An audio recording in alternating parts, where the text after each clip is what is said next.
ඔයගොල්ලෝ නැවත වතාවක් එකතු වෙලා තින්නේ ඔන්ලයින් ටියුටර් අපේ පන්ති කාමරයත් එක්ක. ඉතින් දෙවෙනි ටියුටෝරියල් එක තියෙන්නේ අද අපිට ගුරුත්ව කේන්ද්‍රයට. ඉතින් මේකෙදි මම ඉදා ඉතුරු වෙච්ච ඉතුරු තියරිස් හතරම කරන්න බලාපොරොත්තු වෙනවා. ඒ යටතේ අපිට මුලින්ම තියෙන්නේ උස h වෙන ඝන ඍජු වෘත්ත කේතුවක ගුරුත්ව කේන්ද්‍රය හොයන්න. හරි. ඉතින් මේ විදිහ තමයි ඍජු ඝන කේතුවක් අපි කාටීසියන් කණ්ඩායම් තලයට ගෙනල්ලා තියන්නේ. මේකේ හැමතිස්සෙම මතක තියාගන්න අපි ගෙනල්ලා තියන්නේ මෙයාගේ මේ තුඩ vertex එක බිඳුව කණ්ඩාංකයට අහු වෙන විදිහට. ඉතින් මෙයාගේ උස h නිසා මෙතන කණ්ඩාංකේ h බිඳුවයි කියලා අපිට ගන්න පුළුවන්. අපි හිතමු මෙයාගේ අරය a කියලා. හරිද?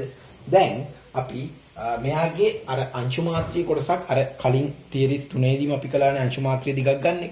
මේකෙදිත් ඒ විදිහටම අපි කරනවා. ඒකට අපි මුලින්ම කරන්නේ x දුරකින් කපලා dx දුරක් අහු වෙන විදිහට පොඩි ප්ලේට් කෑල්ලක් එළියට ගන්නවා. මෙයාගේ දිග මේ පළල dx. හරිද? මේක නිකන් වා හිතන්න අර කපපු මාළු පෙත්තක් වගේ කියලා. ඒතකොට ඒක එළියට ගත්තාට පස්සේ මේ විදිහේ හැඩයක් තමයි අපිට ලැබෙන්නේ. මෙයාගේ මේ පළල dx වෙනවා. අරය r. අරය r. ඉතින් මේ දිග x. මේ මුළු උස h අරය a. ඉතින් මම සමකෝණී ත්‍රිකෝණ දැනුම පාවිච්චි කළා. r බෙදීම x r බෙදීම a සමානයි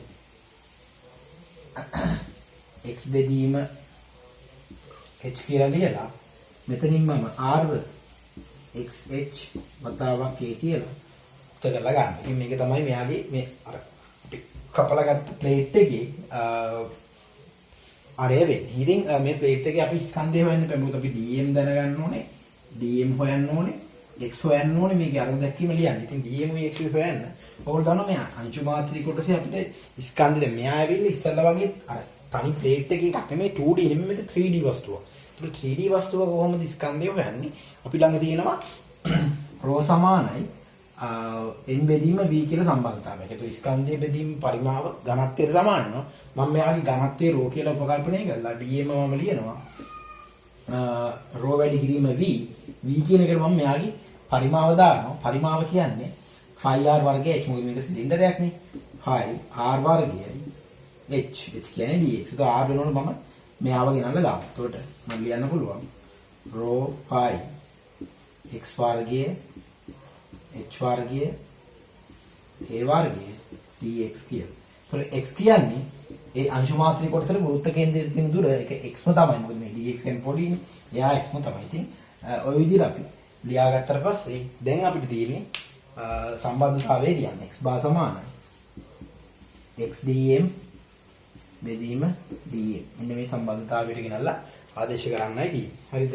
ඉතින් මේකෙදි ඔයාලා ඉස්සල්ලා වගේම x dm කියන්නේ x dm කියන්නේ මේක ρ 5 x වර්ගය a වර්ගය බෙදීම h වර්ගය dx බෙදීම i dm වෙනුවට අපි ලියන්න පුළුවන් ρ 5x වර්ගය a වර්ගය dx බෙදීම h වර්ගය කියලා. ඉතින් මේක අනුකලනය කරන්නේ කොතනින් නම් කොතනද? ඔයාලා පේනවා මෙතන බිඳුවනේ.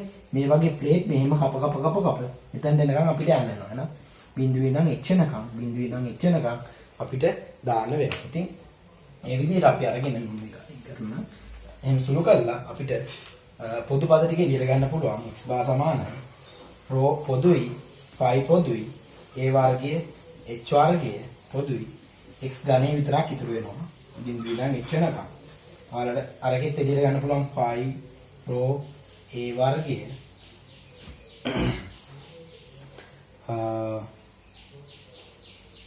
බෙදීම h වර්ගය 5 ρ a වර්ගය h වර්ගය කොම්පියුටර් එකට ගත්තට පස්සේ අපිට බිඳුවේ ඉඳන් h වෙනකන් x dx කියලා ලියන්න පුළුවන්. ඉතින් මේ ඔක්කොම මෙතන නියත පද කැපිලා යනවා. ඒතකොට x පද සමානයි මේක අනුකලනය කළාම x වල 4 වෙනි බලයේ බෙදීම 4යි.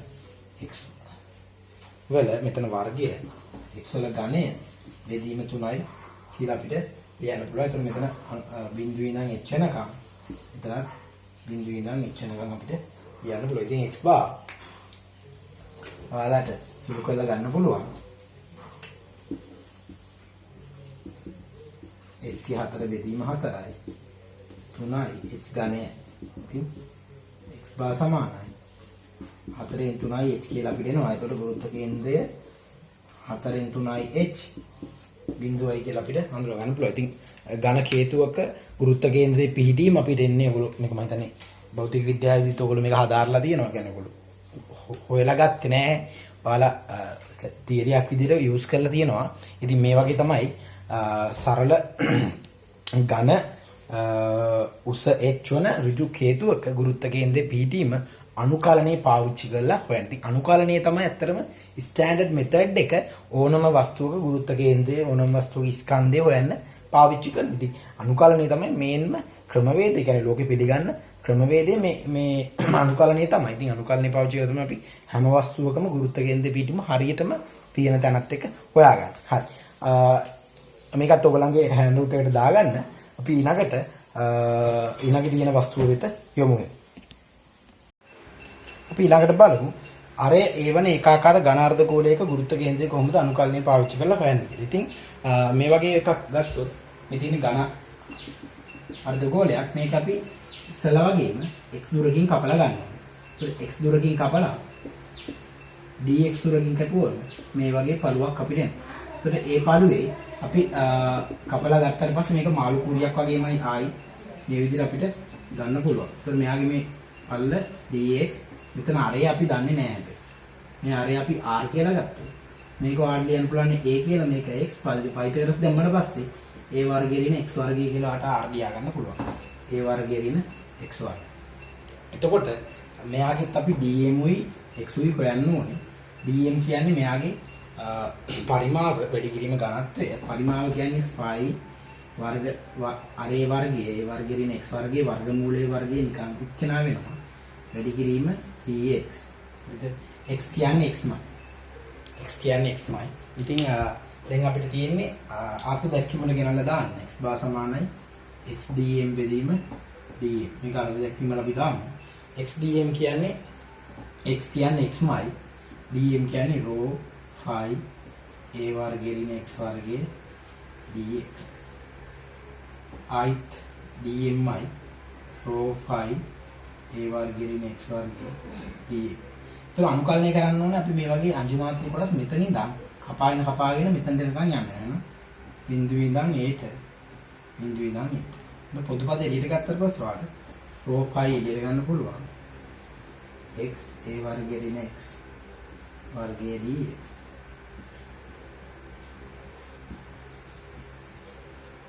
බිඳුවේ ඉඳන් ඒට ρ phi කැපිලා. දැන් අපිට තියෙන්නේ මේක අනුකලනය කරගන්න. වරහන් ඉවත් කරගමු. a වර්ගයේ x dx x ඝනය dx. යටරෙන් a වර්ගයේ dx ලින x වර්ගයේ dx. බිඳුවේ ඉඳන් aටයි.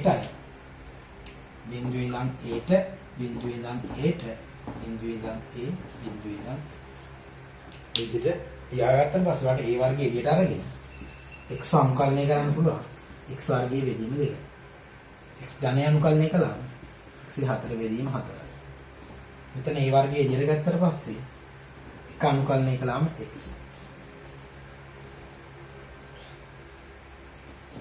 බිඳුව ඉඳන් ඊට මෙතන x වර්ගය අනුකලනය කළාම x ඝනය බෙදීම 3යි. බිඳුව ඉඳන් ඊට. හරිද? එතන මෙතන බිඳුව ඉඳන් ඊට මේ විදිහට අපි ලියන්න පුළුවන්. දැන් අපි මේක සුළු කරලා බලමු මොනවද ලැබෙන පිළිතුරු කියලා. ඒතර අපිට එනවා x බා සමානයි. a වර්ගය මෙතන a දැම්මට පස්සේ a ගේ වර්ගය දෙදීම 2යි. බිඳුව දාලා වැඩක් නැහැ. ඍණ. මෙතන a ගේ 4 වෙනි බලය. දෙදීම 4යි. යට එනවා.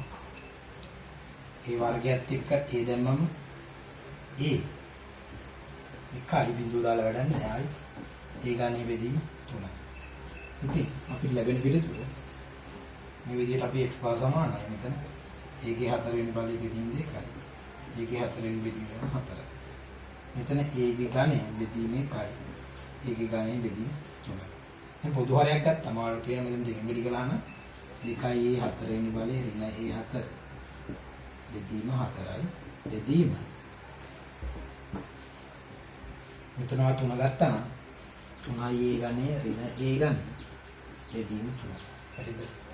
දැන් a ගේ 4 වෙනි බලයේ බෙදීම 4යි. එතන 1යි 1 ගණය බෙදීම 3යි. උඩයටයි හරයයි මාරු කළොත් අපි කියනවා a4 බෙදීම 4යි. 3යි 2යි a ගණයයි. එන්නේ 8න් 3යි a කියලා. එතකොට ඔක තමයි ගුරුත්ව කේන්ද්‍රයේ පිහිටීම G. 8න් 3යි කියන්නේ මේක තමයි ඕනෑම ඝන අර්ධගෝලයක ගුරුත්ව කේන්ද්‍රයේ පිහිටීම අනුකලනය පාවිච්චි කරලා අපි හොයන විදිය. හරි. ඉතින් අපිට තව පුගිරිම් දෙකක් විතරයි තියෙන්නේ. මේ විදිහටම කුහර අර්ධගෝලයයි කුහර කේතුවයි. ඉතින් අපි සිලබස් එකට අනුකූලව තියෙන ප්‍රධාන උපකිරීම් 7 අවසන් වෙනවා. හරි. අපි ඊළඟට බලමු කොහොමද අරය A1 උස H1 කුහර කේතුවක ගුරුත්ව කේන්ද්‍රයේ පිහිටීම අනුකලනය පාවිච්චි කරලා හොයන්නේ කියලා. ඉතින් අපි මේකෙදි එයාගේ ශීර්ෂය බිඳුව ලක්ෂයට සමපාත වෙන විදිහට කාටිසනු කණ්ඩායම තලයක් තුල සමමිතිකව ගෙනල්ලා තියෙනවා. දැන් ඔයාලට තේරෙනවා ඇති සමමිතිකව තියෙන එකේ හේතුව. මොකද ඔක එහෙම්ෙන් තිබ්බනම් ගියම අපි x කණ්ඩාංගය වගේම y කණ්ඩාංගය හොයන්නත් වෙනවා. ඊට වඩා ලේසි සමමිතික වස්තු සමමිතිකත්වයේ සලකලා x අක්ෂයේ උඩට සමමිතික වෙන විදිහට තිබ්බනම් අපිට y කණ්ඩාංගය බොරුවට හොයන්න ඕනේ නැහනේ.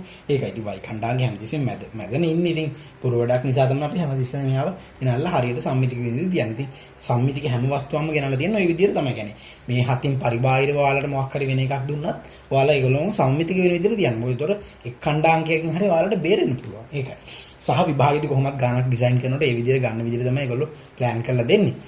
ඊට අමතරව ඔයාලා මතක තියාගන්න ඇයි එහෙම කරන්න කියන එක. right. දැන් අපි ආයිත් ගන්න ඕනේ අංශු මාත්‍රික කොටසක් තෝරලා. දැන් ඉස්සෙල්ලා වගේ x දුරකින් කපලා ගන්න ගියාම අපිට ඇතුළ හිස්නේ. දැන් මේක කුහරයි. ඒතර මේකෙදි අපි බලමු කොහොමද කපලා ගන්න කියලා. දැන් මම මේ විදිහට x දුරකින් ගන්නවා මෙයා dx වෙනවා. ඒතර මේ විදිහට තමයි ආව අපිට ලැබෙන්නේ. ඉතින් මේක මෙහෙම වටේ කවචයක් විදිහට තමයි බැදලා දින්නේ. ඕක අපි ගලවලා දැන් මේ විදිහට කපලා ගත්තොත් එහෙම ඕක මෙහෙම තමයි අපිට හම්බෙන්නේ. මොකද අපි මැද හිස්නේ. හරයක් තියෙනවා මෙයාට අරන්නේ වෙච්ච මේ තමයි හරය. නමුත් අපිට ප්‍රශ්නේ තියෙන්නේ මෙතන මේ අතුල හිස්. අපි අරය A කියලා හිතුවොත් ආයිත් අපිට ලියන්න පුළුවන් මෙන්න මෙයාගේ R නම් R බෙදීම A සමානයි x බෙදීම h කියලා. R සමානයි x. ඔහොම ලියන්න පුළුවන් x A බෙදීම h කියලා. ඉතින් අරය නම් R. මෙයාගේ එකක් dx. හරි. ඒතර මේක අපි කරන්නේ කතුරක් ගාන මෙහෙම කපනවා. මෙතනින් කපනවා. කැපුවට පස්සේ ආගෙන මේක දිග අරින්න පුළුවන් මේ. හරිද? දිගරුවට පස්සේ ආර මේක dx කියලා ගන්න පුළුවන් මෙයාගේ. මේක මෙයා 2πr 2πr කියලා ලියන්න වෙන. අපි කරන්නේ මෙයාගේ වර්ගඵලය හොයනවා. දිගාරලා මෙයාගේ වර්ගඵලය හොයලා වර්ගඵලය වැඩි කරනවා පුෂ්ටික ඝනත්වය. මේ වර්ගඵලය ඝනත්වය. ඒ වර්ගඵලයෙන් වැඩි කරාට පස්සේ අපි ඊට මෙයාගේ dm හොයන්න පුළුවන්. ඒතර dm කියන්නේ ρ කියලා අපි හිතමු පුෂ්ටික ඝනත්වය. මෙයාගේ පුෂ්ටික මේ වර්ගඵලයත් එක්ක එන ඝනත්වය ඒකක වර්ගඵලයක ඝනත්වය ρ කියලා අපි ගමු. වැඩි කිරීම මෙයාගේ වර්ගඵලයක 2πr dx එහෙනම් ρ 2πr වෙනුවට අපි ලියන්න පුළුවන් x b h කියලා මෙයා dx. ඒතකොට මෙයා තමයි අපේ dx. x කියන්නේ x තමයි වෙනසක් වෙන්නේ. ඉතින් ওই විදිහට අපි සමලිය දාගෙන දැන් තියෙන්නේ x බා සමානයි x dm බෙදීම dm කියන මේ ප්‍රධාන සමීකරණයට ගෙනල්ලා ආදේශ කරන්නේ. ඉතින් x වෙනුවට x මයි අපි දාන්න වෙන්නේ. dm වෙනුවට අපිට ρ 2π xa බෙදීම h dx බෙදීම I ρ 2π xa බෙදීම h dx කියලා අපිට ලියන්න පුළුවන්. දැන් අපි පොදු පද එළියට අරගෙන කපන්න පුළුවන් ඒවා කපමු. එතනින් ලියන්න x බා සමානයි අපිට පොදු පද විදිහට 2π ρ AH ඔක්කොම එළියට ගන්න පුළුවන්. ඒතර x වර්ගයේ dx කියන එක නම් ලියන්න පුළුවන්. ඒතර මේක අනුකලනය කරන්නේ කොතින්ද කොතනද ඒක ලියලා නැහැ. බිඳුවේ ඉඳන් h වෙනකන් ওই විදිහට කැලි කප මෙතෙන්ද යනවා. ඒතර බිඳුවේ ඉඳන් h වෙනකන් අනුකලනය කිරීමේ හැකියාවක් තියෙනවා. බිඳුවේ ඉඳන් බෙදීම I පොදු පදයට ගමු 25 ρ AH 25 ρ AH බිඳුවේ ඉඳන් h වෙනකන් ඔයාලට වෙනවා x විතරයි මෙතන ඉන්නේ. එහෙනම් x dx ඔය විදිහට අරගෙන පොදු පද අපි කපලා ඉවත් කරමු. දැන් තියෙන්නේ අරක අනුකලනය කරන්න විතරයි. ඉතින් අනුකලනය කරනකොට x බා සමානයි x ධනයේ බෙදීම 3යි බිඳුවේ ඉඳන් h වෙනකම්. අරයා x වර්ගයේ බෙදීම 2යි බිඳුවේ ඉඳන් h වෙනකම්.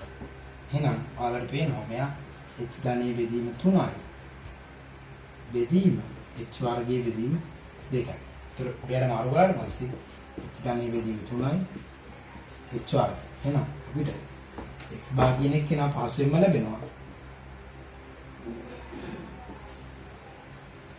ඔය විදිහට. එහෙනම් g කියන එක කෙනා අපිට ලියන්න පුළුවන් 3.2h බිඳුවයි කියලා. ඉතින් මම හිතන්නේ ඔයගොල්ලෝ ඔකත් පාඩම් කරගෙන ඇති වෘත්ත කේන්ද්‍රයේ පිහිටීම කියලා කුහර හේතුවක. ඉතින් ඒක සත්‍යයි. ඔය විදිහට 3.2h කියලා තමයි අපිට ලැබෙන්නේ. අරකට එක සංසන්දනය කරොත් ඒකෙදි අපිට ආවේ vertex එකේ ඉඳන් මෙතන ඉඳන් අපිට ඝන හේතුවක ආවේ 4න් 3h. හරිද? මෙතන ඉඳන් 4න් 3h. ඒතර මේ වගේ කුහර එකක් ගත්තොත් 3න් 2h වෙනවා. ඒතර එකක් අඩු වෙලා තමයි හරිය ඉන්නේ. හරිද? හරිය ලැබෙ දෙකෙම. ඉතින් ওই විදිහට තමයි කුහර හේතුවක වෘත්ත කේන්ද්‍රයේ පිහිටුම අනුකලනයේ පාවිච්චි කරලා අනුකලනය කියන ගණිත කර්මයේ පාවිච්චි කරලා අපු කරා. මම ආයෙත් මේක පොඩ්ඩක් කියන්න මොකද ළමයිනේ මේක අමතක වෙන එක. මේකයි ඊළඟ එකයි. දෙකම ළමයින්ට ගොඩක් වෙලාවට අමතක වෙන සුළු දෙකක්. ඉතින් මේකෙදි අපි කලේ කඩිසම් කණ්ඩායම තුරට අපේ vertex මේ ශීර්ෂය අහුවෙන විදිහට තියලා x දුරකින් කපලා ගත්තා. x දුරකින් කපලා ගත්ත පස්සේ අපිට වලල්ලක් වගේ කොටසක් තමයි හම්බෙන්නේ. ඉතින් මේ වලල්ල අපි අරගෙන යාගේ අරේ a කියලා r කියලා අරගෙන r අපි ලියාගත්තා.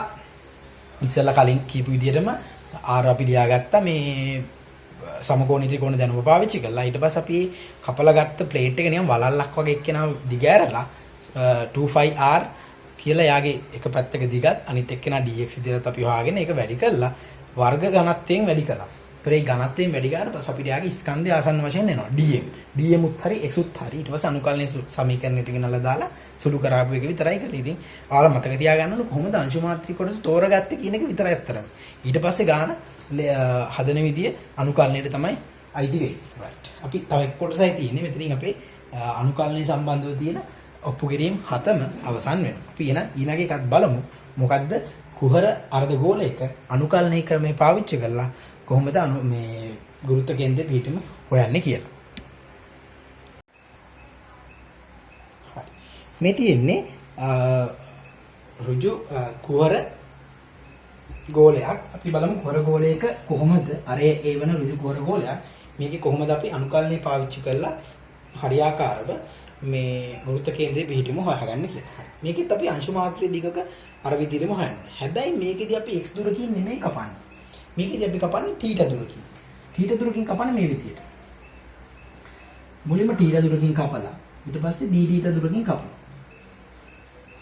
මේ තියෙන θ දුරකින් කපලා ඊට පස්සේ d තරම් මේ වගේ ප්ලේට් එකක් කපලා ගන්නවා. මේක ඔයාලා දන්නවා මේක කුහරයිනේ. මේක මෙහෙම වටයක් යනවා. ඒකට නිකන් වලල්ලක් වගේ ආකෘතියක් තමයි අපිට ලැබෙන්නේ.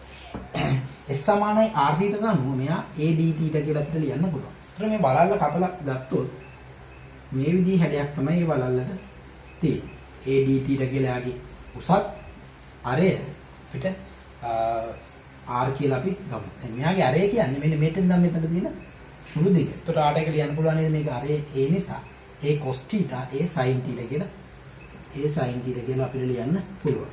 ඒතර R සමානයි A sin θ. එතකොට අපිට A sin θ කියලා හඳුනාගත්තට පස්සේ මෙතනට මෙයාගේ dm ලියන්න පුළුවන්. dm උයි x උයි අපිට දෙන්නම. ඉතින් dm කියන්නේ ආයි මේක අපි දිගහැරලා ගන්න වෙනවනේ ළමයි මේ විදියට. මෙහෙම දිගහැරලා කපලා මෙතනින් කපලා දිගහැරලා ගත්තා පස්සේ මෙයා එන්නේ AD θ මේ මුළු දිගේ ඉන්නේ අපිට කපලා ගත්තා පස්සේ වලල්ල වගේ එළිය ටිකේ පරිදිය 25r 25r කියන්නේ 25a sin theta. එහෙනම් dm කියන්නේ මෙයාගේ වර්ගඵලය අපි එකකින් වැඩි කරනවා වර්ග ඝනත්වය. ඒකක වර්ගයේ වර්ගඵලයක ඝනත්වය. එතකොට අපිට එන්නේ 25a sin theta a d theta. වැඩි කිරීම ρ. x කියන්නේ කොච්චරද? x කියන්නේ අපි ගත්ත අංශු මාත්‍රික කොටස. මේ තියෙන අපේ අංශු මාත්‍රික කොටසනේ. අංශු මාත්‍රික ගුරුත්ව කියන්නේ දෙන්නේ මෙතන එන a cos theta. a cos theta. ඒතර අපිට x dm ඔය විදිහට හඳුනා ගන්න පුළුවන්. දැන් අපි කරන්නේ x බා සමීකරණයට ගෙනල්ලා x dm බෙදීම dm කියන සමීකරණයට ගෙනල්ලා දාන්න. එහෙනම් x අපි දාමු මේක. a cos theta. dm වෙනුවට අපි දාමු 25a sin theta ia rho d theta. හරිද? I 25a sin theta a d theta rho. දැන් කොහෙද අනුකරණය කරන්නේ? ඒක තමයි වැදගත්ම කාරණේ. දැන් ඔයාලා දන්නවනේ මෙහෙම මෙතනින් කපුවම මේ කෑල්ලම කොට යනවා. තව ටිකක් හැරි ගියාම මේ ඔක්කොම කොටේ. තව පොඩ්ඩක් ගියාම අංශ ගන්නකොට මේ ඔක්කොම යනවා. කියන්නේ මෙහෙම පළු කපන්න. ඉතින් අපි පටන් ගන්න ඕනේ මෙතන ඉඳන්. මේ බිඳුවෙන් තමයි පටන් ගන්න. මෙතනින් පළවෙනි කෑල්ල, දෙවෙනි කෑල්ල ඔහොම කපා යනවා. අංශ ගන්න වෙනකන් යනවා. කොහෙන්ද යන්නේ බිඳුවේ ඉඳන්. දැන් කෑල්ල තිබුණා මේ මෙතෙන් නම් කපන්න නැති. ඍණාණු විඳද නෑ. ඍණාණු වෙන්නේ මේ අර මේ වගේ කොටසක් ගත්තොත් මෙතෙන් නම් කප යන්නේ. අද එහෙම නෙමෙයි. අද වෙන්නේ මේ එක කෑල්ලකින් පටන් ගත්තම දෙපැත්තම යනවා. මෙහෙම. දෙපැත්තම පළු යනවා. ඒතර මේ පළු යනකොට අංශක බිඳුවේ ඉඳන් 90 වෙනකන් ගියා නම් හොඳටම ඇති. බිඳුවේ ඉඳන් අංශක 90 වෙනවා. බිඳුවේ ඉඳන් 90 වෙනවා. දැන් අපි පොදු පදේ එළියට ගමු. පොදු පදේ එළියට ගත්තාට පස්සේ ආලර පුරුවා a වර්ගය 25 a ගන්න rho හරිද? sin theta cos theta d theta sin theta cos theta d theta බෙදීම 25a වර්ගය rho sin theta d theta බිඳුවේ ඉඳන් 90ට හරිද? දැන් ඔයාලට ඕක අනුකරණය කරන්න මෙන්න මේ කපලා යවන්න ඕනේ 5a ඔහොම ඒ ගානයක් කැපෙනවා. එක a කෙනෙක් ඉතුරු වෙනවා, rho කෙනෙක් ඉතුරු වෙනවා. 5 කැපුණා. දෙකක් කැපෙනවා. නමුත් මම දෙක කපන්නේ නැහැ. ඒ දන්නවද? ඔයාලා දන්නවද sin theta cos theta අනුකරණය කරන්න කොහොම තියාගෙන බෑනේ. දෙක ඇතුළට දුන්නොත් 2යි sin theta cos theta නම් sin 2යි theta කියලා එනවා. ඒතර sin cos theta දෙන්නම ගුණිතයක් විදිහට කරනකොට අනුකරණය කරන්න බෑ. නමුත් දෙන්නම එකතු කරලා අපිට sin 2යි theta ලියාගත්තොත් අනුකරණය කරන්න පහසුයි. එහෙනම් මම මේ දෙක කපලා යවන්නේ නැහැ. ඒ වගේ පොඩි ටෙක්නික්ස් මතක තියාගන්න. තරම අනුකරණය මේ පාඩම ගොඩක් ඕන වෙන්නේ නැහැ. මේ සම්මත අනුකරණ කීපයක් තියෙන්නේ. ওই ටික පොඩ්ඩක් මතක තියාගත්තා නම් අනුකරණේ පස්සේ ගොඩක් දුවන්න ඕනේ නැහැ. හරි. x බාර සමානයි. ඒතර අර දෙක දැම්මට පස්සේ අපිට ඉන්නේ sin 2යි theta බිඳුවේ ඉඳන් 90ට. අර දෙකේ දී දීපුවාවේ sin theta d theta. දැන් අනුකරණය කරමු. sin අනුකරණය කළාම ඍණ cos 2යි theta. බෙදන්නත් ඕනේ දෙකේ. ආයි මෙතන ඍණ cos theta 90 ඉඳන් බිඳුවට 90 ඉඳන් ඍණ කැපෙනවානේ. ඕනනම් ඒක නම් කපන්නත් පුළුවන්. දැන් අපි ආදේශ කරලා බලමු. cos 90 දැම්මම cos pi. cos pi ඍණ cos බිඳුව බෙදීම 2. බෙදීම මෙතන cos 90 ඍණ cos බිඳුව. හැබැයි මෙතන අපිට අමතක වුණා එක දෙයක්. මෙතන a ඝනය කැපුණාට ඒ වර්ගයේ දෙක ගන්න එක a කෙනෙක් ඉන්නවනම් ළමයි. අපිට යාව හැරුණා. එහෙනම් ඍණ a. නම් මෙතන a අකුරක් ඉන්නවා. හරිද? ඔය විදිහට අපි ගත්තට පස්සේ මෙතන a ඝනය කැපිච්චිද්දි මම හිතනවා හරි ඕලන්ට තේරුණා කියලා. ඉතින් දැන් අපි සුළු කරමු. ආ දන්නවා cos 180 කියන්නේ ඍණ 1යි. a ඍණ 1යි. cos බිඳුවත් 1යි. බෙදීම 2යි. හරිද? cos 90 නම් බිඳුවයි. හැබැයි cos බිඳුව 1යි. මෙතන ඉතුරු වෙන්නේ ඍණ 1 විතරයි. හරිද?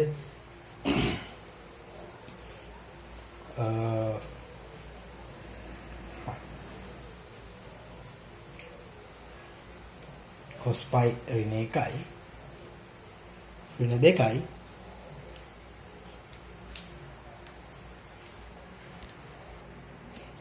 ළමයි මෙතන මෙන්න මේ දෙක මට හැදිලා තියෙනවා. මේ දෙකත් යටට එන්න ඕනේ. මෙතන බෙදීම දෙකක් තියෙනවා නේ. එතන මෙතන දෙකක් තියෙනවා. මොකද මම මෙන්න මේ දෙක හලලා.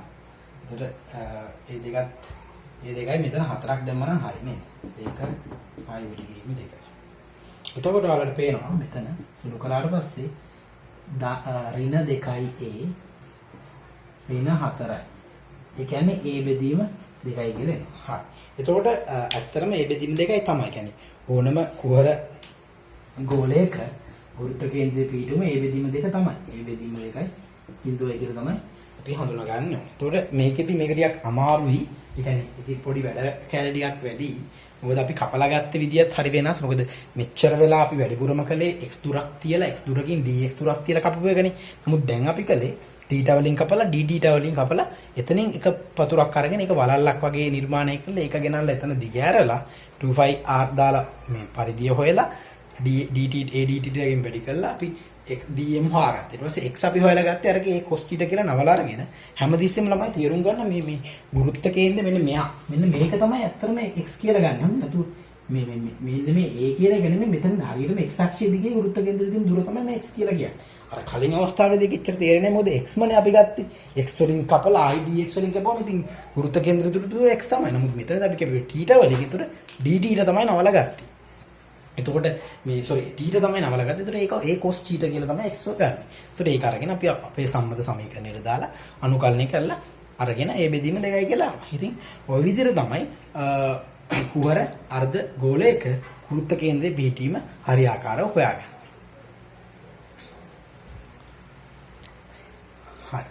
දැන් ඕගලන්ට පුළුවන් ඔය හොයාගත්ත 7 දෙනාම පොඩි වගුවකට දාලා පොඩි සමරියක් ගහගන්න. මොකද ඔය සමරිය හරි වැදගත්. මොකද සමහරක් කාලවල විභාග ගණන් වලට අපිට කියලා නැහැ හොයන්න කියලා අපිට මතකෙන් ගන්න ඕනේ.